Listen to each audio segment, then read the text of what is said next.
దేవాది దేవునికి మహిమా ప్రభావము కలుగునుగాక.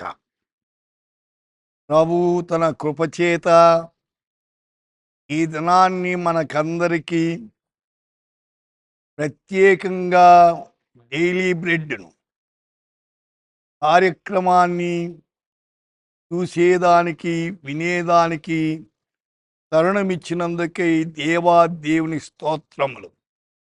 ఈ దినము ఇర్మియా గ్రంథం 17వ అధ్యాయం 10వ వచనం. యెహోవాను నేను హృదయమును పరిశోధించువాడను.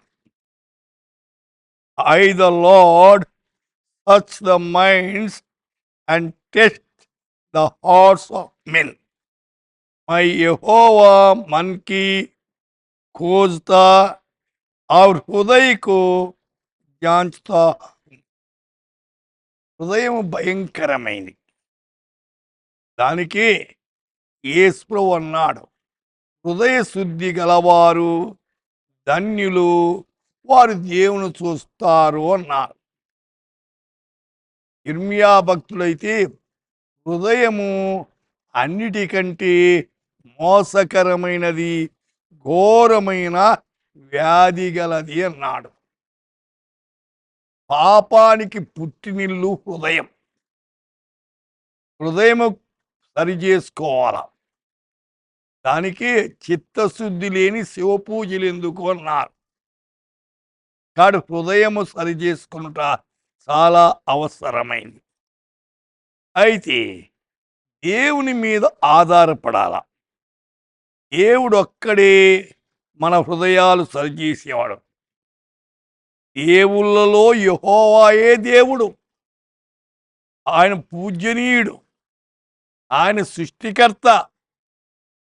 ఆయన తప్ప వేరొక దేవుడు ఉండకూడదని మోషేకు, అయితే ధర్మశాస్త్రములో 10 ఆజ్ఞల్లో ఒక ఆజ్ఞ ఇచ్చాడు. ద్వితీయోపదేశ కాండములో 10వ అధ్యాయం 10, నీ దేవుడైన యెహోవా పరమదేవుడును పరమ ప్రభువై ఉన్నాడు.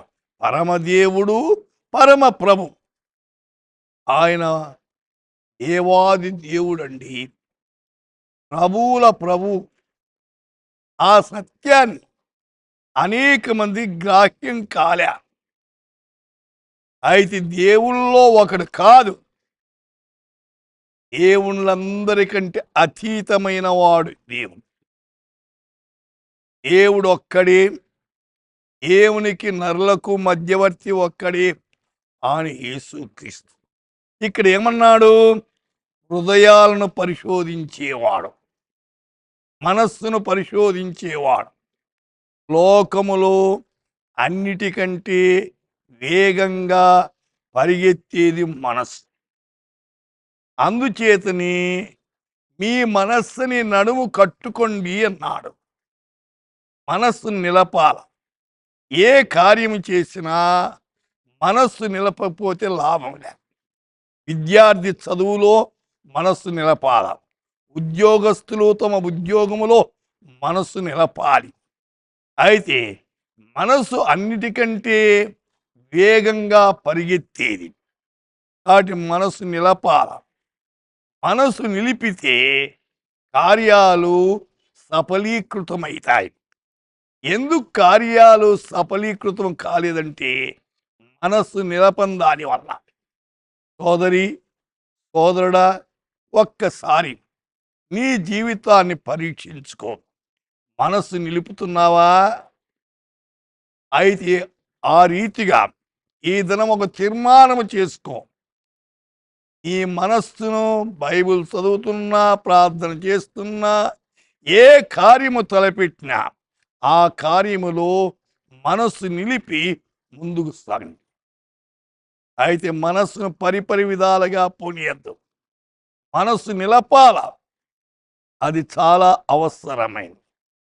మన హృదయాలను, మన మనస్సుని ఎరిగిన వాడు ఆయన.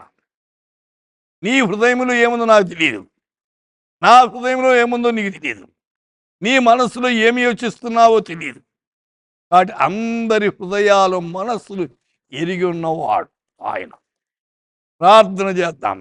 ప్రభువా, మా మనస్సులు మా హృదయాలు ఎరిగిన దేవా, మా జీవితం లోటుపాట్లు సవరించండి, మమ్మను కనికరించండి. ఈ దినమంతటిలో మీ హస్తం మా మీద ఉంచి మా మనస్సును సరిచేయండి, మా హృదయాలు సరిచేసి మీకు అనుగుణ్యంగా జీవించేదానికి మీ కృప మాకు ప్రసాదించమని యేసు నామమున ప్రార్థిస్తున్నాము తండ్రి. ఆమేన్.